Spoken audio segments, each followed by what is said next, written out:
स्वागत है आपका थिंक 360 में। मैं हूं लोकेंद्र किलानौत और आज चर्चा करेंगे एक बार फिर से राजस्थान के तमाम सियासी मुद्दों पर। अशोक गहलोत ने कह दिया है कि हमारे 100 से ज्यादा विधायक तो चुनाव जीतने की हालत में नहीं है। अशोक गहलोत को जादूगर कहा जाता है। इस बयान के पीछे किस तरह का जादू छिपा है ये तो अशोक गहलोत जानते हैं, लेकिन बड़े स्तर पर इस बयान के सियासी मायने निकाले जा रहे हैं। एक और मुद्दा चर्चा में है।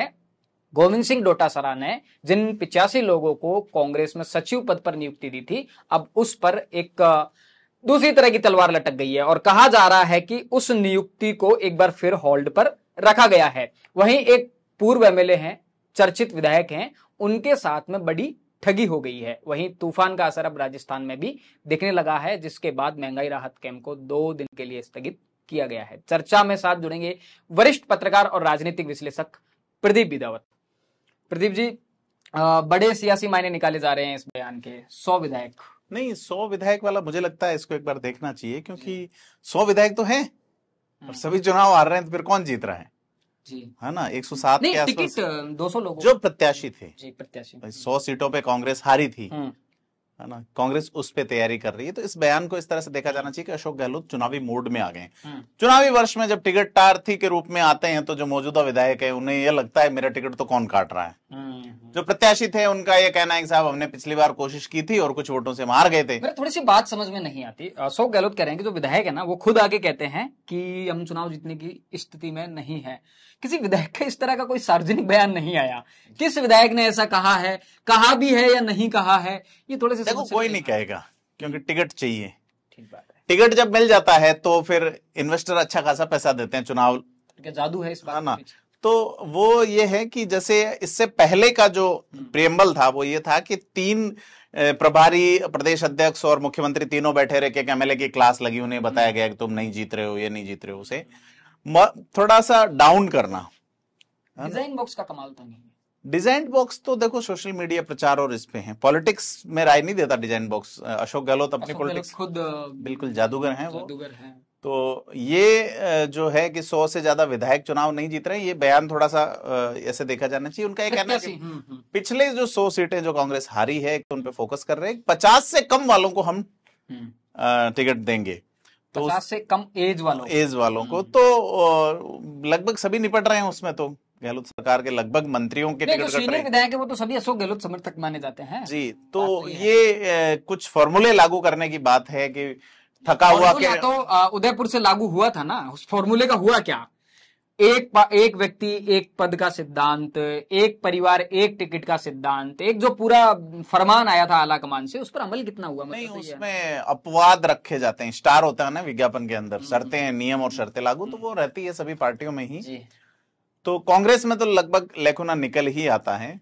उम्र वाला जो मामला है उसको लेके कई विधायकों ने अपने बेटों को तैयारी करानी शुरू की, और उसका आपने देखा होगा टीकाराम जूली भले इस उम्र में नहीं आ रहे, लेकिन उनके बेटे का गजब स्वैग है। सरकारी तनख्वाह पे जो कांस्टेबल है उनके साथ वो रील बना रहे हैं, वीडियो वायरल हो रहा है उनका। तो ये एक बड़ा ऐसा कहा जा रहा है कि जो दूसरे विधायक हैं वो भी अपने बेटों को आगे लाना चाहते हैं। मसलन कई सारे तो अशोक गहलोत भी अपने बेटे को ला ही रहे हैं जी। मुख्यमंत्री जी जो कर रहे हैं, अगर वैसा विधायक जी कर रहे हैं तो फिर उसमें हर्ज क्या है? बिल्कुल बिल्कुल, यही तो कल भी हम बात कर रहे थे कि सीएम अगर कुछ करते हैं तो फिर चीज वही फॉलो होगी, नीचे आदर्श ऊपर से ही आते हैं। तो ये जैसे कि अशोक गहलोत का बयान था कि आप टिकट बदलेंगे, ये करेंगे, तो ये माहौल और मैसेज देने के लिए धमकाने की कोशिश तो नहीं है। इनकम्बेंसी जो है वो विधायकों के खिलाफ है, इसमें कोई दो राय नहीं है। अशोक गहलोत की छवि वापस खड़ी हुई है और सोशल मीडिया का प्रचार जो गुलाबी रूप में दिखाया गया है एक बक्से के द्वारा, उसके बाद ये जो है प्रयास कि उनको दूध उफन रहा हो तो ठंडे पानी के छिंटे दो, वो ये वाला है कि उनको ये कहा जाए भाई उड़ने की जरूरत नहीं है, आपको धरातल पे काम करना होगा। तो अब 2-3 महीने में विधायक कैसे एक्टिव रहते हैं ये देखने वाली बात है। अब कुछ ही दिनों में विधानसभा का मौसम सत्र भी है ना, मीडिया रिपोर्ट है ना कि ज्यादातर जिनको हारने का डर है, एक प्रमुख अखबार की खबर है कि वो जयपुर आए हुए महीना हो गया विधायकों को, मंत्रियों को जयपुर नहीं पहुंचने लगातार क्षेत्र में। तो हालांकि मुख्यमंत्री का बयान ये बाद में आया है, मूड को पहले बांप लिया है कि शायद मुख्यमंत्री जी के दिमाग में ऐसा कुछ चल रहा है। देखिए, एक तो कई बार प्लांट भी होती है चीजें, और अक्सर ही होती है कई बार, क्यों, और खास करके कांग्रेस में, खास करके जादूगरी के वक्त, तो कि आपको दिख कुछ रहा है, हो कुछ और रहा है। तो ये मैसेज देने की कोशिश भी है, साथ ही हकीकत भी है कि एमएलए को ये कहा जा रहा है कि आप 5 साल सक्रिय नहीं रहे, लास्ट में रहोगे तो लोग, जो जनता चुप है और वही डिसाइड करती है। आप ये देखिए कि अभी जो सूची निकाली थी गोविंद सिंह डोटासरा ने, यहाँ की कांग्रेस को बेसिकली लगता है कि मैं आलाकमान से ऊपर हूं, ये तो इस सूची से डिसाइड होता है, क्योंकि सिस्टम ये है कि किसे क्या पद दिया जाना स्टेट में नीचे से तय होके ऊपर जाता है, वहां से फिर अप्रूवल होता है, चीजें देखी जाती है, जातीय समीकरण। लेकिन उसमें डोटासरा की टीम, ये एक बड़ा घटनाक्रम है अगर देखा जाए तो, कि पीसीसी राजस्थान में क्या चल रहा है उसे फिर ऊपर से होल्ड पर रख दिया, कि आला कमान की और यहाँ की पीसीसी है उसका कहीं वर्चस्व का टकराव तो नहीं है, कई तरह की बातें, कई वर्चस्व की बात नहीं, वो तो जब सुप्रीम है, जब के अध्यक्ष के, ऐसा तो नहीं है कि रंधावा ने कह दिया होगा अच्छा हमसे फिर की ले रहे हो, नहीं ऐसा नहीं, अभी होल्ड पे डलवा देते हैं। इसमें 3 चीजें हुई है इस मामले में। आप ये देखिए कि जैसे सूची जारी जो होती है वो केंद्र से होती है, जो संगठन महासचिव होते हैं उनके सिग्नेचर से, अध्यक्ष की अप्रूवल के बाद। इस बार अध्यक्ष की अप्रूवल नहीं ली गई है और पहले निचले स्तर पे प्रदेश अध्यक्ष ने प्रदेश सचिवों की सूची जारी कर दी। इसमें 3 चीजें हैं। गोविंद सिंह डोटासरा खुद को एक सुप्रीम लीडर के तौर पे दिखाना चाहते हैं कि उनकी संगठन में कितनी चलती है। दूसरा, इसमें रंधावा और गोविंद सिंह डोटासरा की एक जुगलबंदी सामने आई। और तीसरा, रंधावा क्लियरली एक्सपोज हो गए हैं, रिटर्न में एक्सपोज हो गए हैं कि वो जो है वो आलाकमान के सिपाही नहीं है, वो गहलोत कैंप के सिपाही हैं। तो ये 3 चीजें इस सूची वाले मामले में हुई है। आलाकमान जवाब मांग रहा है इसका, क्या करना है। अब दिक्कत ये हो गई कि जो 85 सचिव बने हैं, उन्होंने जो मालाएं पहन ली, बधाइयां ले ली, होर्डिंग पोस्ट, दावेदारी, कार्यकर्ताओं की भीड़, समर्थक, जो तो वो उनका क्या होगा, ये एक बड़ा देखने वाली चीज। मौका मिलते ही राजस्थान में तो कल्चर है कि फॉर्चूनर पहले बड़ी चर्चा में है, ये कार चाहे राजेंद्र गुड्डा के बयान से हो या फिर जिस भी तरह से हो। तो ये कांग्रेस के जो लोग हैं इनका क्या होगा, क्या सूची होल्ड पे यही रिलीज होगी, कुछ मॉडिफिकेशन होगा, हटाया जाएगा और बनाया जाएगा, इस तरह के सवाल है। कुछ ऐसे सोशल मीडिया पर भी इस तरह का माहौल बना हुआ है, या फिर धरातल की बात करो कुछ वर्ग नाराज है, एक वर्ग को ज्यादा प्रतिनिधित्व देने की बातें हैं, पत्रकारों में जिस तरह की चर्चाएं चल रही है। कास्ट का एक बड़ा फैक्टर है, कुछ जातियां नाराज हैं, कुछ जातियां खुश हैं। नहीं, वो चीजें जो है वो जो सर्वे में गई है वो इसी तरह की चीजें हैं।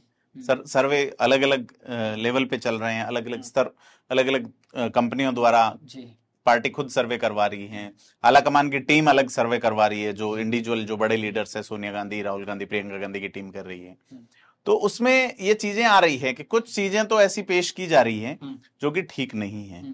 और इसमें मेनली जो इशू है वो है सचिन पायलट, कि सचिन पायलट तो सचिन पायलट को भी होल्ड पे वो है, होल्ड, और सचिन पायलट जितनी देरी करेंगे, जितने होल्ड पे रहेंगे, उतना ही वो कमजोर होते जाएंगे निश्चित तौर पे। पूरी मीडिया और जो भी पॉलिटिकल एनालिस्ट हैं उनका यही कहना है। ठीक बात है। एक और बड़ा मामला, पूर्व एमएलए के साथ में ठगी होगी है। हाँ, पूर्व एमएलए भी बड़े चर्चित एमएलए हैं। मलखान सिंह बिश्नोई नाम है। भंवरी वाले केस में दूसरे नंबर पे वही थे, पहले नंबर पे महिपाल मदेरणा जी थे, दूसरे नंबर पे मलखान सिंह जी थे। तो हुआ क्या है कि ठगी नहीं है ये जो आदर्श सोसाइटी घोटाला, संजीवनी सोसाइटी घोटाला, उस टाइप का जो घोटाला, देशव्यापी जो घोटाला है, कौन सा, सहारा वाला घोटाला। तो अब जब ये केंद्र से ये हो गया कि गुड्स एक्ट के अंदर जो पैसा दिया जा रहा है, सहारा के जो पीड़ित हैं उनको पैसा दिया जा रहा है, तो अब ये हो गया, उनको ये एहसास हुआ कि साहब सहारा में हमारे पैसे भी ठग लिए गए हैं। मैनेजर्स के खिलाफ मुकदमा दर्ज कराया, करीब 23 लाख के आसपास की ये ठगी है। और इसमें एक डेट बड़ी रोचक है कि ये उस डेट को इन्वेस्ट कर रहे हैं, मतलब 31 मई 2012 को पहला इन्वेस्टमेंट है सहारा में, जब वो इन संघर्षों से जूझ रहे थे, गिरफ्तारियों में गुजर रहे थे। भंवरी वाला प्रकरण दिसंबर नवंबर 2011 में बड़ा चर्चा में था और वो आगे इन्हीं समय चर्चा में था। उस समय इन्वेस्टमेंट कर रहे थे, 2016 में इन्वेस्टमेंट हुआ और लगातार करते करते करीब 23 लाख का इन्वेस्टमेंट है जो कि मलखान सिंह खो चुके हैं। अब ये मान रहे हैं कि मलखान सिंह को ये पैसा जो केंद्र सरकार चूंकि कह रही है कि संपत्तियां कुर्क होके लौटाया जा रहा है, तो वो कोशिश कर रहे हैं। फिलहाल उनके बेटे एमएलए हैं महेंद्र बिश्नोई। ठीक बात है। तो महंगाई राहत कैंप को स्थगित कर दिया है। हाँ, बिपरजॉय जो तूफान वाला है उसमें 5 जिले प्रभावित हैं, उसमें जो होल्ड पे रखा गया है 2 दिन के लिए। लेकिन ये तो एक अनवरत चलने वाला काम है, तो चूंकि ये इवेंट करके रखा गया है इसलिए होल्ड पे रखना ही था। अगर यही काम ई मित्रों के माध्यम से होता तो चलता रहता।